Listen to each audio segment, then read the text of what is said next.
Once again, we welcome you to Moving Forward with Young Voices. And we are happy to welcome a new contributor. At least this is his first time on the program with us. James Ostrowski joins us. And James, I'm going to ask you, take a moment here to introduce yourself to us and tell us a little bit about yourself and about your background. Sure. Hey, Brian, thanks for having me on. So I'm a law student right now at the University of Washington, where I work in our tech policy lab. I primarily work on sort of AI liability issues. So, you have an AI model that does something wrong. Whose fault is that? Yeah, I'm looking at an article that you'd written for Discourse Magazine's Substack. Don't let edge cases define AI rules.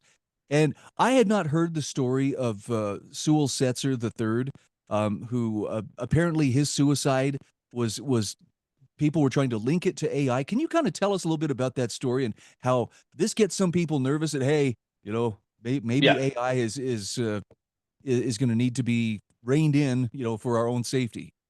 Yeah, absolutely. And I think it's important to start sort of like a half step back from that, which is the fact that you have right now in the United States at the state level something like 800 pending state AI bills, which is an incredible amount. And people have been working on emerging technology for a while. Have said that there have never been this many sort of bills targeting one technology at a single time. So there's a lot of panic in the state houses right now, and they're basically worried that AI is outpacing their ability to regulate. Also, I think it's something that can,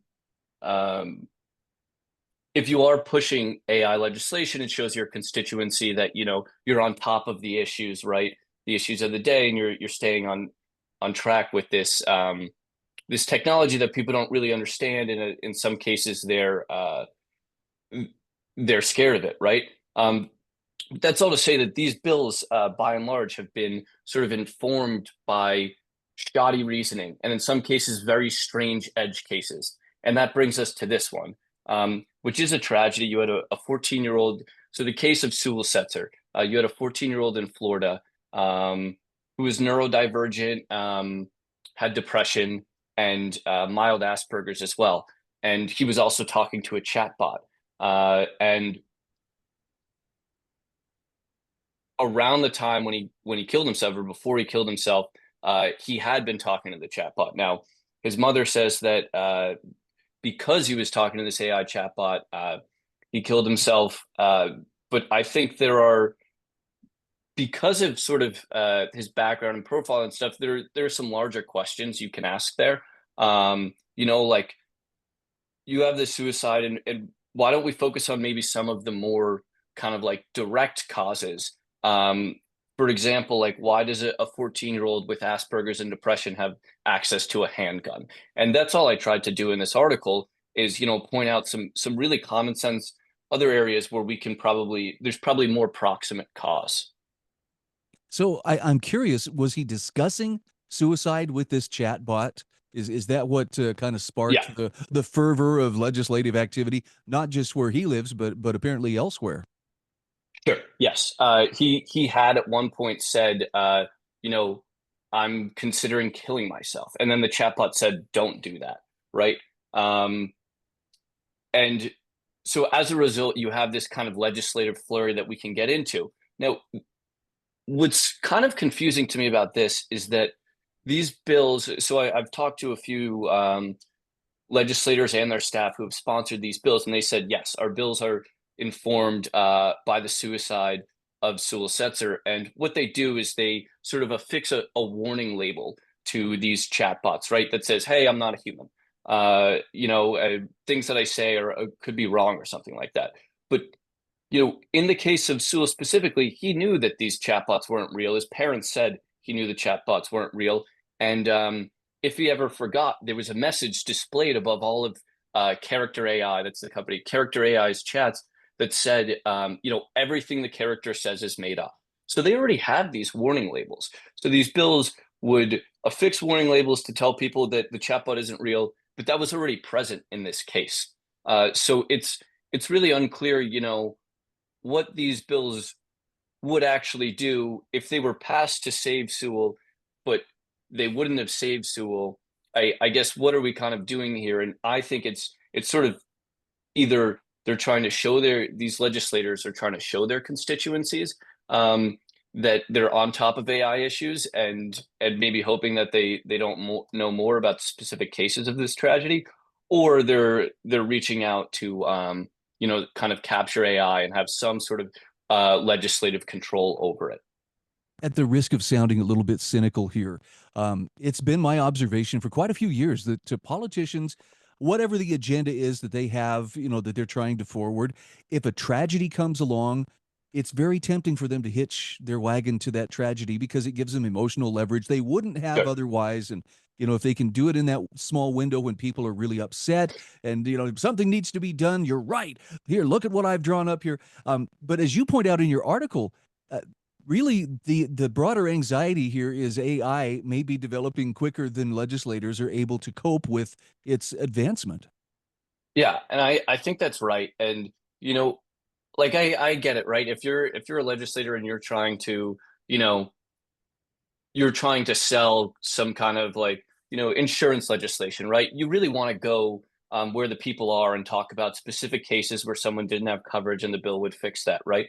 But this is such a strange and anomalous edge case.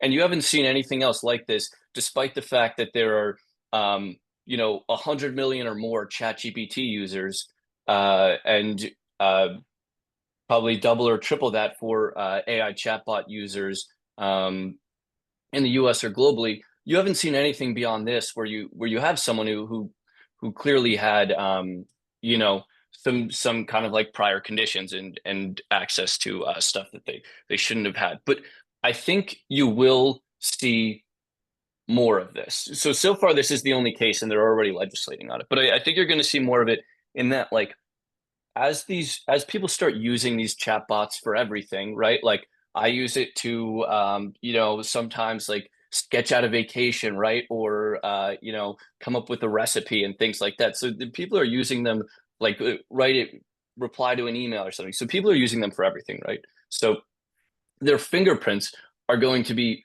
the fingerprints of these chatbots are going to be all over everything that we use.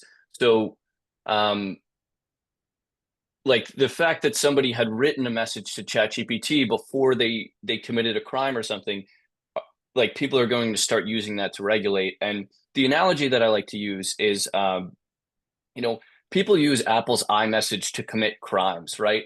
But nobody like wants to hold Apple liable for that, even though to some degree, like through some tenuous causation, they did, help create that crime or something. And I think you're going to have a similar case here with chatbots in the future.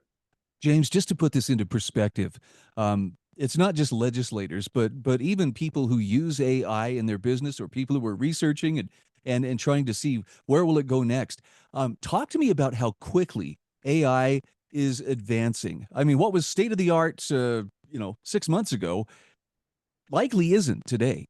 Right. Yeah. It's advancing extraordinarily fast, and it's advancing really fast in the U.S. And we're really lucky to have Silicon Valley right here at home, so that way we own this technology and control it. But it's also advancing really fast in other countries, and it's advancing really fast in China, who's a direct adversary to us. And when we pass bills like this, we risk ceding control of AI dominance, which is in turn sort of spills into military dominance. We risk ceding control to a direct adversary like China. So cases like this really do have, and legislation based on tenuous cases like this really will have long-term effects on U.S. strategic and military outlook. Man, all I can tell you is I want this conversation to continue, but unfortunately, we are up against the clock here. Right. Maybe another time. I want to pursue this further. We're talking with James Ostrowski. He is a Young Voices contributor. James, where can people find you on social media? Where can they follow your work? Yeah. So Ostrowski USA on X.com. And I'll be posted from there. You can find my articles there. All right. Great to meet you. Great topic. And again, I look forward to our next conversation. All right. Thanks very much, Brian.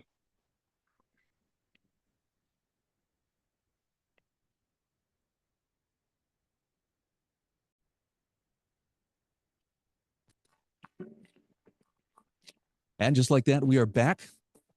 We are joined by Joseph Bouchard. He is a Young Voices contributor. And Joseph, you're kind of far away from home, but just wrapping up some business in Colombia. Tell us a little bit about your background, and if you want to tell us a little bit about what you're doing in Colombia, and then we can dive into a really interesting article you've written. Sure. Well, first of all, it's great to be back on the show. I'm a journalist and scholar on Latin American politics, and I've been in and out of the region for the last 3 or so years. I'm about to start a PhD on Latin American politics and political science at the University of Virginia in the US, closer to where you are. And I mostly focus on security issues, democracy, and governance in general in the region. All right, I'm looking at an article that you had written for realclearworld.com. The Hells Angels have arrived in Latin America with a low profile. Now, I'm only passingly acquainted with outlaw motorcycle clubs, but Hells Angels, that's a very recognizable name. Let me first start with what on earth would bring them to Latin America? So it's a land of opportunity for criminal gangs. I'm sure you've heard of it in news.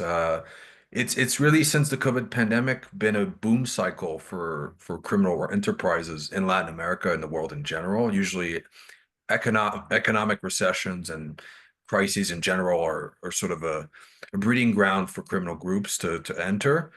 And it seems like with recent crackdowns on illegal gangs, motorcycle clubs, including them, and just generally criminal enterprises in the US and North America, including with the fentanyl issue, the Hells Angels are sort of looking south to more opportunity where it might be a little easier to operate, it might be better for them to diversify, seek new alliances, seek new markets. And so they're looking to dip their toes into the water to see what opportunities they might be able to take into their business. So, from a competition standpoint, um, how much are they going to be competing against things like I immediately think of like the Mexican cartels. I think Brazil has some pretty notorious gangs. Actually, I think there are many gangs, drug gangs throughout Latin America. Are they going to be in direct competition with them? That's right. Well, there's no shortage, and Aragua is another one. Well, they've taken a very interesting approach. So they've so far been mostly working as an ally to these big gangs. So they've worked with the Sinaloa cartel, for example, and other big Mexican cartels. But in terms of Brazil and Venezuela and other countries, they've sort of not approached it too much and mostly worked with local motorcycle clubs, which are a little less risky compared to, say, big Brazilian gangs or Venezuelan gangs or Mexican gangs, which get a lot of attraction, not only from rival gangs, but also local governments, foreign governments. So it seems like so far they've allied with local clubs and with local gangs, including big gangs in Mexico, until they can maybe set up shop in a more major way and be able to compete on their own. So let's talk a little bit about the size of the gang. When we're talking about worldwide, how many members are we talking about for the Hells Angels? So it's quite unclear, but they have a few hundred of chapters, quite significant, and about 6,000 members. But most of them, like you pointed out, are concentrated in North America, as well as Australia and Europe. So in Latin America, from what I've gathered, just by looking at their social media pages, it's maximum a few hundred members, but that might expand. And most of it is in Mexico. Okay. Um, is it drugs primarily that fund their I'm going to say their enterprises, even though I'm guessing it's a criminal operation, but is it Yeah. primarily drugs that by which they make their money? Mostly. So the FBI statistics give us that about $1 billion in sales in drugs is what they do every year. And then they also do some protection rackets. So, biker dudes can be a bit intimidating, and that's plays to their advantage. Uh, and then they also do some other like gambling, prostitution rings, but in a much more minor fashion. Drugs is still their main racket. And maybe I'm wrong here. You have the experience of having spent time in Latin American countries, but I've had the impression that, or I've always operated under the impression that their law enforcement is much less restrained than even what you'll find here in the U.S. They may not have the sophistication and some of the tools that law enforcement in the U.S. and other first world countries might have, but they seem to make up for it in aggressiveness, and they just don't put up with any guff. Yeah, it really depends on the country. But it's interesting because recently, in the last 10 or so years, the level of equipment, training, mentality, culture has really shifted to a more militarized approach, which is where you see often social media these videos of Mexican or Brazilian or Colombian police with almost equally or even more armed than US police, like SWAT teams, for example. And it's really changed, but I would say what hasn't changed so much is the legal context and the corruption. I would say, the amount of money that these cartels manage, you're talking about billions and billions of dollars, especially the big cartels, it can really corrupt a legal system and a police system. And I would say some progress has been made in some countries, but overall, uh, that amount of money can really help you stay afloat and be protected even by the state in some contexts. But some countries where they take their policing a bit more seriously have been cracking down on gangs, but it's really unequal. If there's a benefit to not doing that, they won't. So can we contrast this with is it El Salvador, where they have really, gone hardcore law and order? I mean, to the point that the U.S. is now, deporting suspected trendy Argolla members, to El Salvador for imprisonment. Um, are they playing by a different set of rules in El Salvador, or is it just a different type of corruption? Basically same operation but different management. Yeah, so the transformation in El Salvador is very interesting. A lot of Latin American countries are looking to emulate it with some varied success. Some it's working, some it's not. But they would call it security populism. So it's basically Bukele was the president. He's been president for a few years now. Started out with leftist parties that were very corrupt, working with gangs, had deals with gangs, and basically suspended all rules and regulation, including the Constitution, to be able to lock up as many gang members, alleged or real, in prison. And now El Salvador has the highest incarceration rate in the world, double the US's, Wow. and a mega prison, which I'm sure you've heard of. It makes Guantanamo Bay look almost tame in comparison. And a lot of countries are looking to emulate this by suspending constitutional liberties, deploying the army to fight cartels. But it's really hard to replicate. And there's some evidence that Bukele himself signed treaties with gangs to maybe make it easier on him to target specific gangs while working with others. But we'll see where it leads in regards to human rights and democracy and uh, general rule of law. But so far, it seems to have borne fruit, at least in El Salvador. Interesting. So this is kind of a strange question, but I'm trying to get it straight in my mind even as I ask it. Um, is it possible for Hell's Angels to peacefully coexist? I should put that in air quotes with the other criminal enterprises in these Latin American countries. Is there enough pie that everybody can have a little slice, or is this just is this the start of another fight at some point? I would say if they want to keep expanding and maybe reach new territories, no.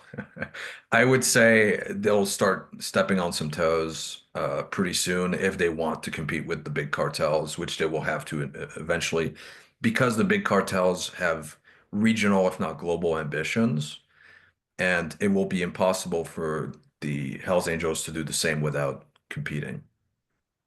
Okay. I mean, it's just this is a world that I think most of us, unless you have someone who works in law enforcement or perhaps is a member of a motorcycle club, most of us probably don't think much about it, except we hear a group of motorcycles going by. But fascinating writing. Again, we're talking with Joseph Bouchard. He is a Young Voices contributor and journalist. And Joseph, for people who want to follow your work and follow you on social media, where's the best place to find you? So I republish most of my articles and some opinions on Twitter or X at Geopaul Wonk. Feel free to follow me on there, and thanks for having me on the show. Great to talk with you once again. Looking forward to our next conversation. You too.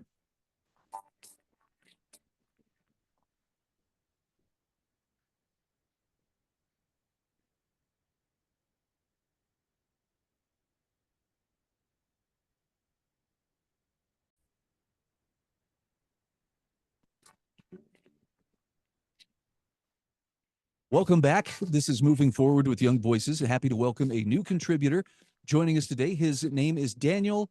You're going to have to help me with the name here. Fessahaye? Did I say that correctly?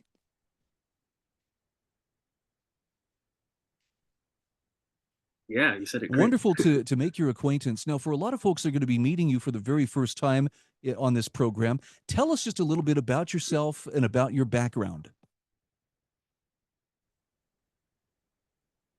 Yeah, as you correctly said, yeah. My name's Daniel Fessahaye. I'm a freelance business journalist, mainly special in sort of financial markets, cryptocurrency, but I do personal finance also. And yeah, I'm glad I'm here joining you and we can discuss our article. Well, and as people may be able to detect from your accent, you are joining us today from the UK, and your article that we're going to talk about is "London has become a thief's paradise," and I would love for you to go ahead and expand a little bit on that. What kind of thievery are we talking? Are we talking about, you know, on the street, people picking pockets, taking phones, etc.?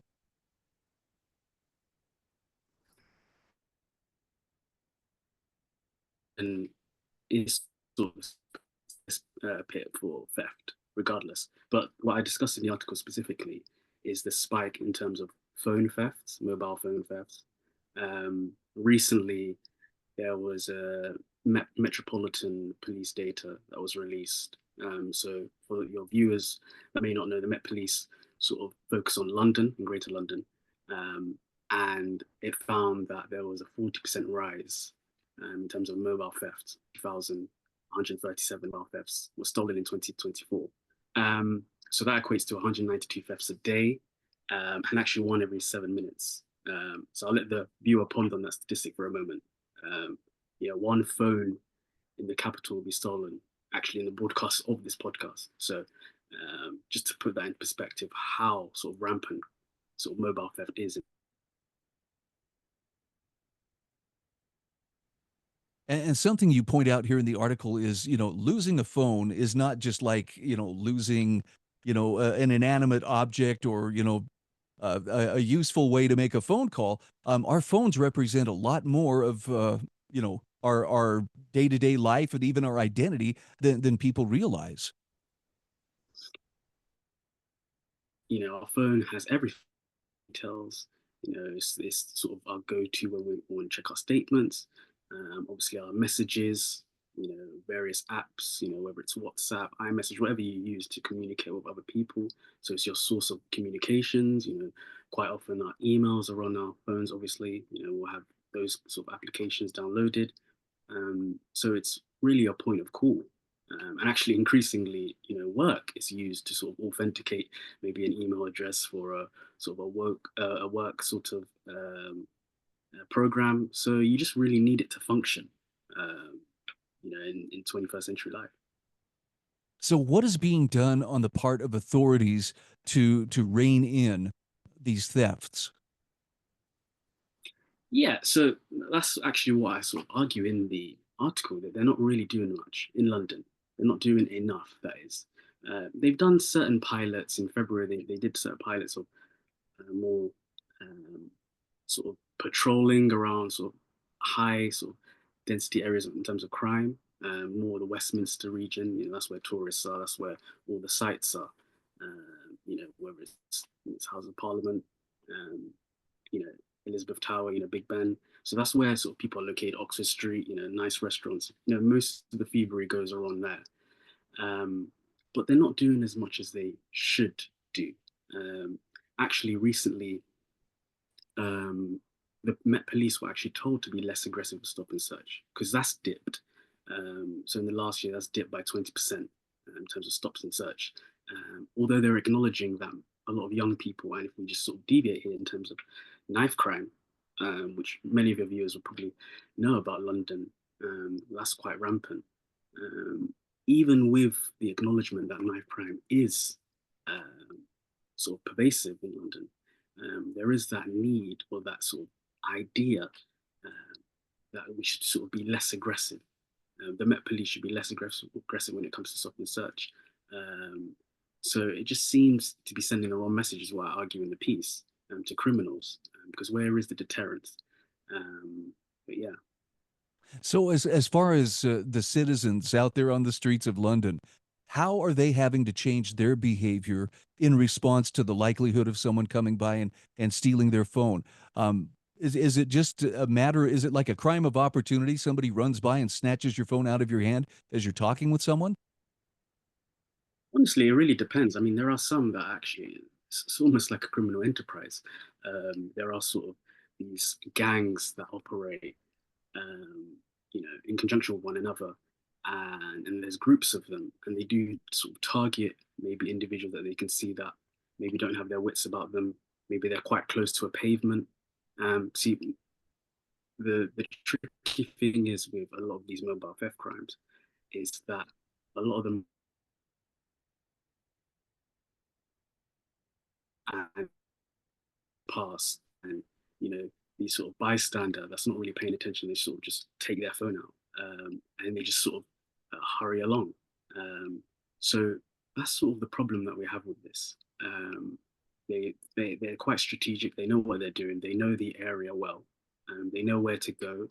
um, there are, like I said earlier, Westminster's a sort of a hellhole in terms of theft for mobiles especially. So yeah, it's quite a very tricky one to sort of um, you know sort of pin down. Um,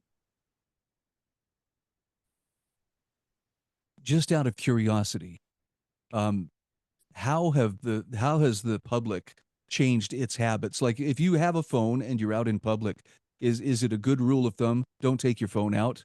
If you're walking down the street, don't pull it out and start looking at it because it makes you vulnerable or may draw unwanted attention.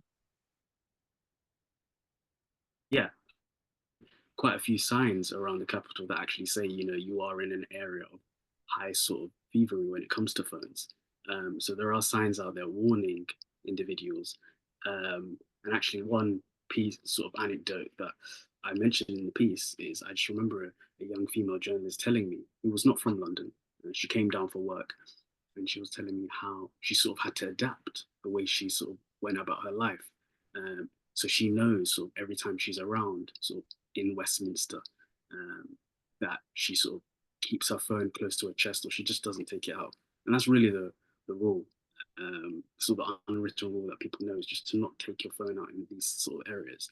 It's similar to knowing to not take sort of a luxury watch just walking around London. I mean, that's quite known nowadays. So I think that's how people are sort of adapting what they're doing, really. No, that makes sense. And I'm curious. You mentioned that law enforcing the laws and going after the thieves. It doesn't sound like the thieves feel terribly threatened of the consequences, even if they do get caught. Is the law fairly light in how it treats them if they're arrested for theft?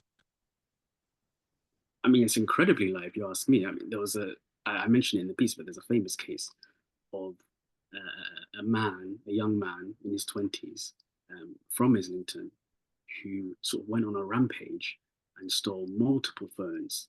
I think it was about 24 phones in the space of about an hour. So if we just think about it just logically, phones are worth around, we could say about £1,000 nowadays, you buy it outright. So we're talking about £20,000 worth of theft, and he only got 2 years. Sorry, and think about it in terms of good behaviour, probably just knock that down by another 6 months. So he's probably not going to be in prison for that long. So I mean, it doesn't really like it doesn't really give the impression that they want or they need or they want to be sort of strong in terms of tackling crime. If you look at other places, France, you can get 5 years if you're a repeat offender when it comes to mobile theft. Um, and I think Japan actually, in terms of sort of high value items, up to 10 years. So, it really, if you look at sort of London and the UK as a whole, it doesn't seem like they're doing enough when it comes to that. All right. We are talking with Daniel Fessahaye. He is a freelance business journalist and a political commentator with Young Voices UK. Daniel, where can people follow you on social media? Yeah, so they can just follow me at Daniel Fessahaye on X. That's mainly where I'm at. Yeah, that's simple. Thank you so much for your time. I look forward to the next time we get to visit. Great, thanks for having me.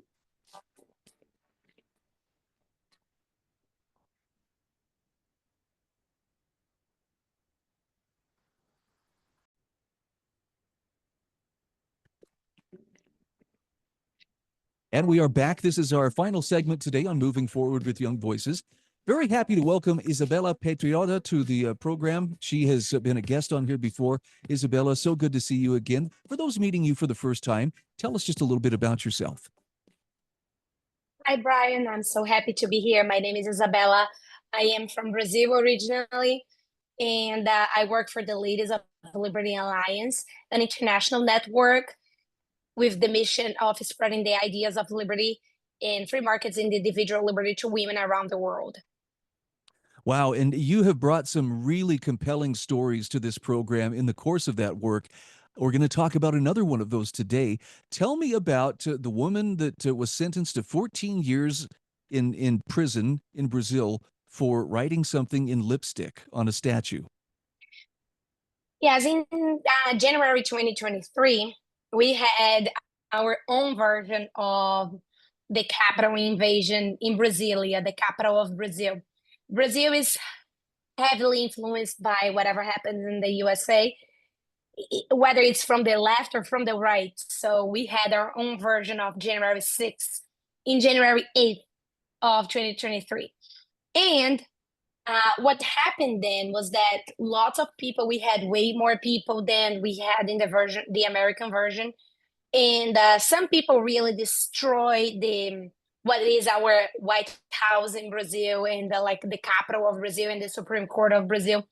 So these people really should be punished.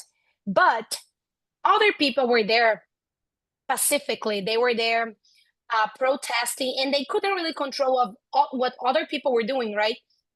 So this woman, Deborah, she was part of the protest. And when you go to a protest, you don't know what other people are going to be doing, and you have your right to protest. So what happened was that she used the lipstick to write on a statue right in front of the Supreme Court of Brazil.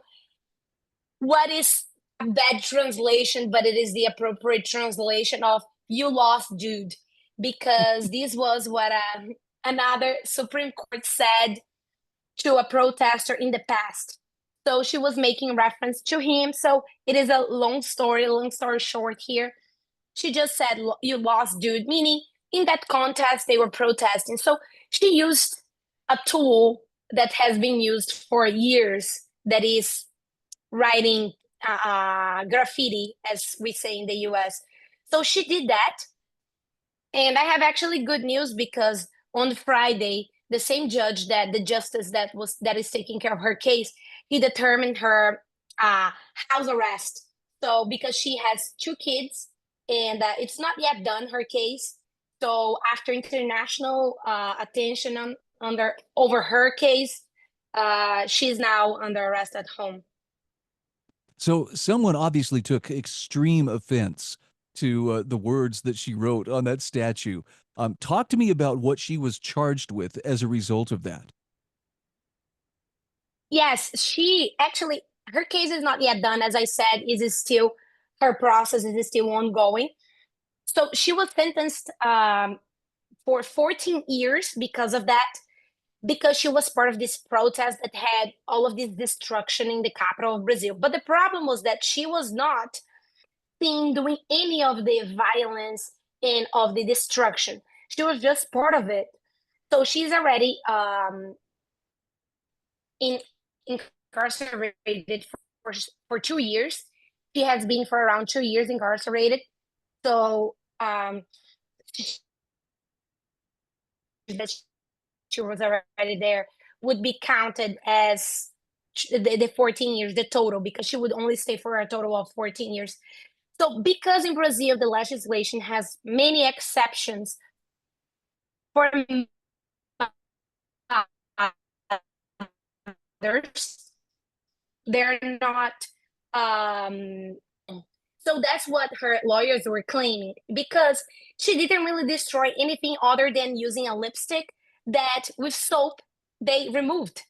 So the same day that she wrote it in the statute, they removed it. So it was completely unreasonable, and they didn't have a differentiation, because everybody that crossed the line of a peaceful movement should really be charged, but that was not her case. So the situation in Brazil was that everybody that was involved there, even those that were there peacefully, were having very heavy charges. Yeah, I'm looking at the list in your article. And I mean, I'm seeing charges of armed criminal association, violent abolition of the democratic rule of law, attempted coup, and defacing protected property. This does kind of have some shades of the January 6th charges that I think were leveled against people who walked through the U.S. Capitol and then, found themselves, sitting in prison for a couple of years awaiting trial, for parading without a license or something like that. Yes, and that's precisely her case, because on the contrary of these people that really got in, that broke into the Capitol, she didn't. It was not proved that she did. And everybody that was there are being charged of a coup d'etat. And although many people were there really hoping that they would have a coup d'etat, and as you can imagine, they did the same that they did in the Capitol in the USA. So many can claim that they were trying a coup d'etat there as well.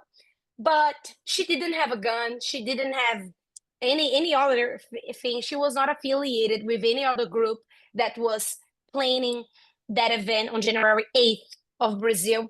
So this is a matter of individualizing the charges on somebody, because everybody in Brazil should still have the right of protesting in peace. And talk to me about the judge who is behind, some of this response to her. It seems like I've heard his name before.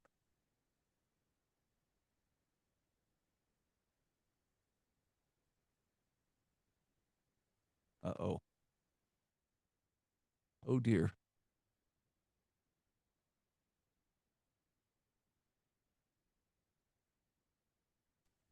There you are. Here I am. Can you hear me now? Yes. Yes, I apologize, Brian. No, it's happy okay. that I told you. The question I was asking is, tell me about the judge who's behind this. His name seems to be one that I have heard before. Yes, this is Alexandre de Moraes. And I have been here before talking about him, because he is the judge behind this escalation of all of these very heavy charges on everybody that is against the current government, and is bringing attention to the overreach of power of the judiciary. So pretty much the January 8th in Brazil was claiming that the elections were fraudulent, which is legit. That's their right to protest, whether or not it was fraudulent or not. But he is the one behind and preventing people of speaking out against it. So everybody that is talking against the elections in Brazil are facing very heavy charges, and are facing they are not really free to talk about this topic anymore in Brazil. So he is the one putting charges, and he was the one on Friday to release her to go back to her home, because she has two minors at home. One is, I think, 9, and the other one is 7, and they were unable to live with their mother for 7 years. Oh, for 2 years. And so this was the international pressure that we were doing in Brazil in her case. So, and we're talking only about her, but we have lots of people that are in the same situation. But hers was very clear. They didn't invade any of the buildings there. So now we hope that this attention to her case can be brought to the other cases as well. Yeah, it's this isn't so much about she's trying to get away with the terrible crime, so much as look at how far, in particular, this judge is willing to go to silence dissent And I have to ask you this, Izabela, is there anything being done to hold that judge or other government officials accountable? Is this just the way things are going to have to be until another election takes place? In Brazil, in the contrary of the US, they retire at the age of 75, the justice of the Supreme Court.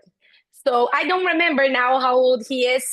So it's a matter of him getting there and retiring. But we do have the instrument of impeachment for justices in Brazil. So some senators, they need to be plead by the Senate in Brazil. So some senators are considering doing it. But of course, because it's a political move, they need to have majority in the Senate. So this is something that we're seeing. We've never had that in our history, in the history of the country. But this is something that is starting to get shape.